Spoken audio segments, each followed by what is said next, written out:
नमस्कार, स्वागत आप सभी का। मैं हूं आपके साथ तुषार कौशिक। यूपी विधानसभा चुनाव की लड़ाई रोमांचक होती जा रही है। अखिलेश यादव ने आज फिर से ओबीसी दांव को मजबूत करने में एक कदम और आगे बढ़ा दिया है जब उन्होंने बीजेपी छोड़कर आए दारा सिंह चौहान को अपनी पार्टी में शामिल किया। वहीं बीजेपी ने पहली लिस्ट में 44% ओबीसी को टिकट देकर पिछड़ी जाति को साधने का दांव चल दिया, तो पहली ही लिस्ट में पश्चिमी यूपी को भी साधने की कोशिश की गई है। पश्चिमी यूपी के किसान बीजेपी से खफा हैं, तो इस लिहाज से भी बीजेपी का जाटलैंड में काफी दांव अहम माना जा रहा है। पूर्वांचल को साधने का बीड़ा खुद योगी आदित्यनाथ के कंधों पर टिका है। योगी आदित्यनाथ गोरखपुर से फिर से चुनावी मैदान में कूद गए हैं, तो क्या योगी का यह दांव गेम चेंजर साबित हो सकता है? कई ऐसे रद्दोबदल, कई ऐसे कश्मकश की स्थिति है और ये कश्मकश की स्थिति चुनावों में रिजल्ट के दौरान किधर जाएगी, ये जनता जनार्दन तय करेगी। उधर समाजवादी पार्टी और बीजेपी के बीच बयानबाजी भी तेज होती जा रही है। आता है कि डबल इंजन की सरकार, इंजन एक दूसरे से टकरा रहे हैं। कभी कभी लगता था कि दिल्ली वाले, लखनऊ वाले एक दूसरे के इंजन के पहिए खोल रहे हैं, लेकिन इस लड़ाई में जो विदाई हुई है गोरखपुर के लिए, मैं बधाई देता हूं। और जब उन्होंने अपने आप भेज दिया है, तो जनता और हम सब लोग मिल करके पक्की उनकी विदाई कर देंगे कि दोबारा इधर लौट करके ना आ पाए।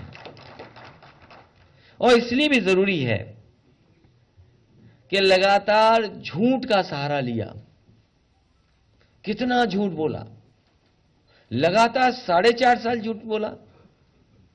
और नेगेटिव पॉलिटिक्स, विभाजन की पॉलिटिक्स, नफरत की पॉलिटिक्स, आपस में लड़ाने की पॉलिटिक्स, लोगों को अलग करने की पॉलिटिक्स, तोड़ने की पॉलिटिक्स। देखिए, अखिलेश जी की समस्या है, उनको समझ नहीं आता उनका घर कहां है। जहां भी घर बनाते हैं उसको छोड़ के भाग जाते हैं, चाहे वो आजमगढ़ हो चाहे कन्नौज हो।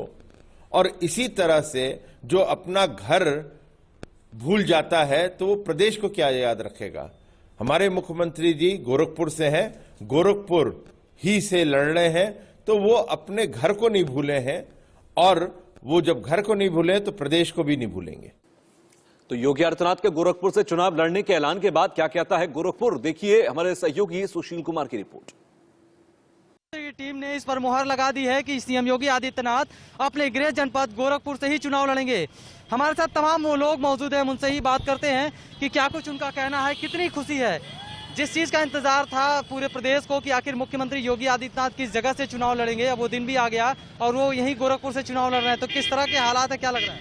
देखिए, अभी हम लोगों को तुरंत सूचना मिला है कि परम पूज्य महाराज जी गोरखपुर से चुनाव लड़ने जा रहे हैं, जिसको लेके अपार खुशी सभी कार्यकर्ताओं में, गोरखपुर के महानगर वासियों में अपार खुशी का माहौल बन गया है कि गोरक्ष पीठाधीश्वर हम लोगों के संरक्षक थे, अभिभावक थे वो, और हम लोगों के बीच से चुनाव लड़ेंगे। इससे ज्यादा उत्साह की बात क्या होगी। ये जान लीजिए कि इतनी खुशी है, महाराज जी का विकास इतना बढ़िया गोरखपुर में चल रहा था, अब हम लोग को लग रहा है कि गोरखपुर लखनऊ की तर्ज पे आ जाएगा। और जो महाराज जी हम लोग की परम इच्छा थी, उनको यहाँ से टिकट मिल गया। अपार हर्ष और अपार खुशी है। तो वहीं पश्चिमी यूपी को साधने के लिए बीजेपी लगातार कोशिशें कर रही है, लेकिन पार्टी का पूरा फोकस पूर्वांचल की ओर ज्यादा है, इसलिए योगी को गोरखपुर से मैदान में उतार दिया गया। वाराणसी से ज्यादा जानकारी दे रहे हैं हमारे सहयोगी आकाश यादव।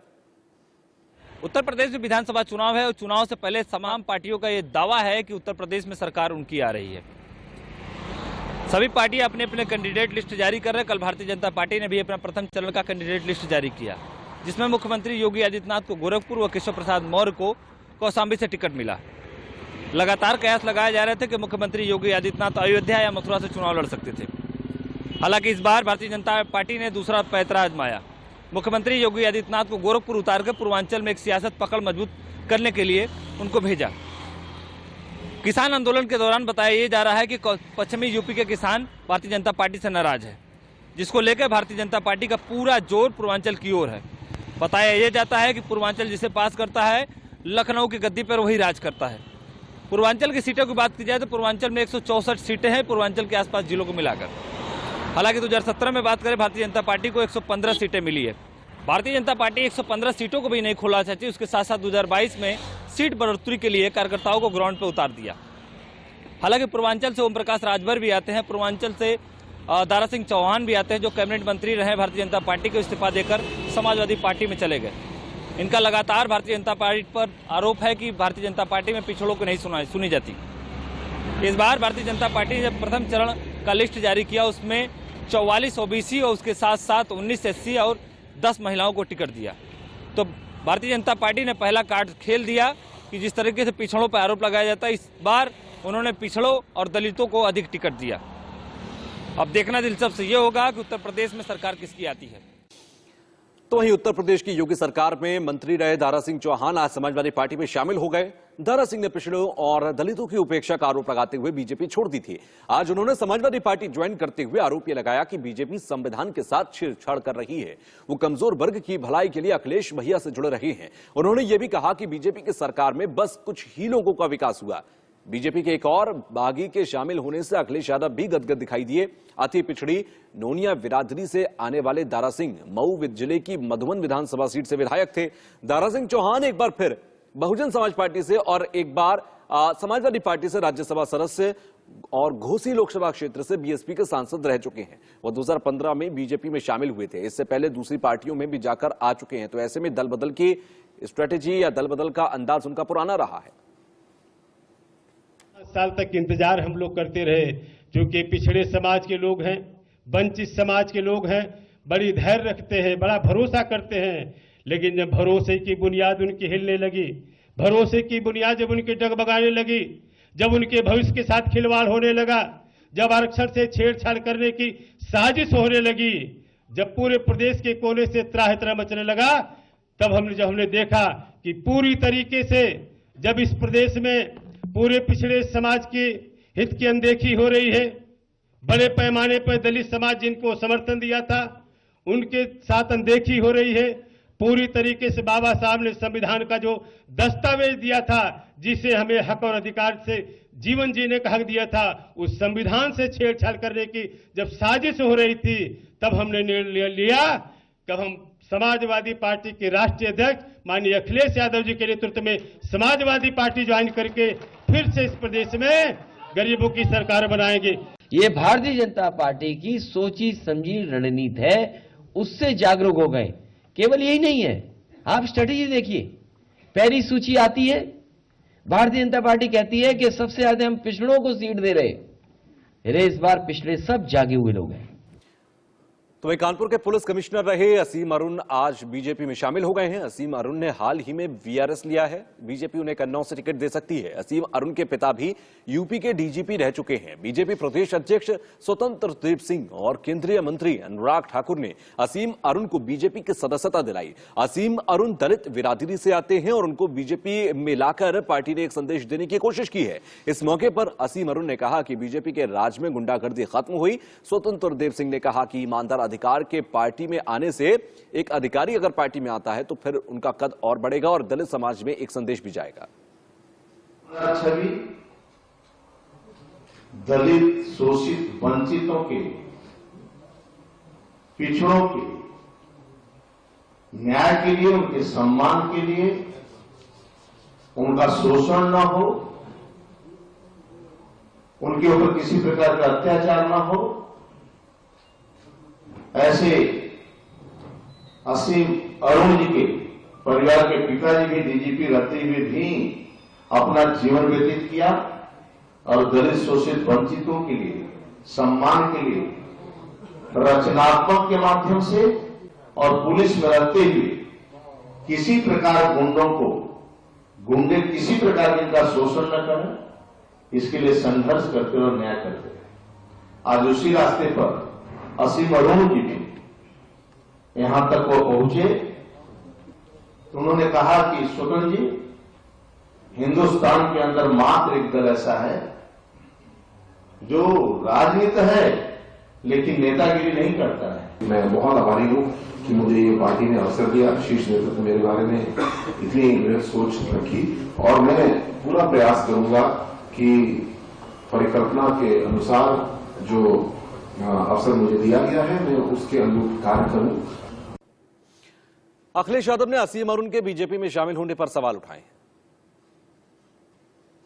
साल में असीम अरुण के साथ जो अधिकारी लगातार ड्यूटी पे रहे हैं, लगातार जिन अधिकारियों को ड्यूटी पर अपने साथ लेकर के गए, पूरे 5 साल के नौकरी के कार्यकाल में देख करके जो लगातार उनके साथ रहे हैं, उनको भी हटाया जाए।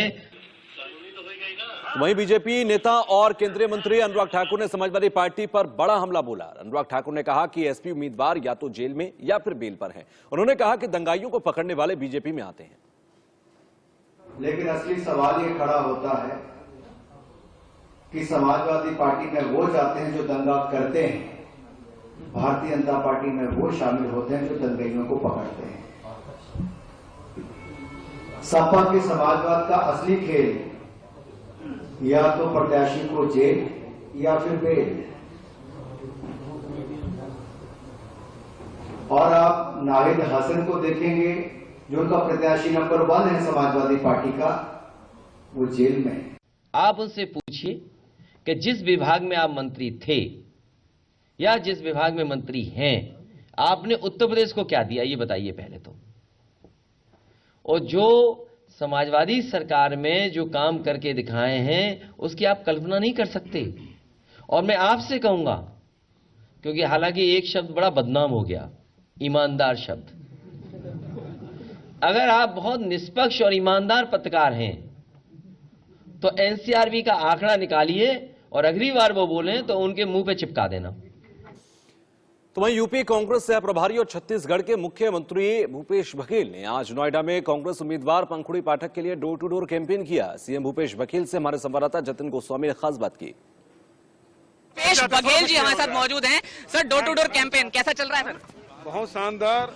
जो निर्वाचन आयोग ने जो निर्देश दिया है, और कोरोना प्रोटोकॉल का भी हम लोग पालन कर रहे हैं, इसलिए कोई बड़ी सभा नहीं, सीधा घर घर पहुंच के लोगों से सीधा अपील कर रहे हैं। बस पश्चिमी यूपी बहुत इंपॉर्टेंट है, तो किस तरह से स्थिति देख रहे हैं कांग्रेस की यूपी में? देखिए, जाति और धर्म के आधार पे वोट देके लोगों ने देख लिया है जी। और सब लोग ठगा हुआ महसूस कर रहे हैं जी।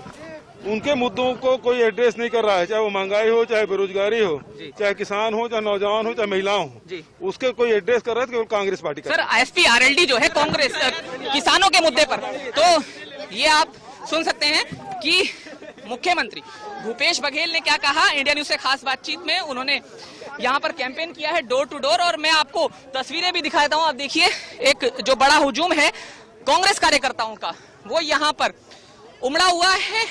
हर राजनीतिक दल कोशिश कर रहा है कि वो अपनी ताकत जो है चुनाव में झोंके, और पश्चिमी उत्तर प्रदेश, जिसका ये जिला गौतम बुद्ध नगर है, यहाँ की बेहद महत्वपूर्ण स्थिति मानी जाती है चुनाव में। और यहाँ से कांग्रेस की जो उम्मीदवार हैं पंखुड़ी पाठक, वो उनके साथ थी। तो निश्चित है हर राजनीतिक दल की एक कोशिश कि जो ज्यादा से ज्यादा पब्लिक तक पहुंच बनाने की कोशिश अपने दिग्गज नेताओं द्वारा वो करे।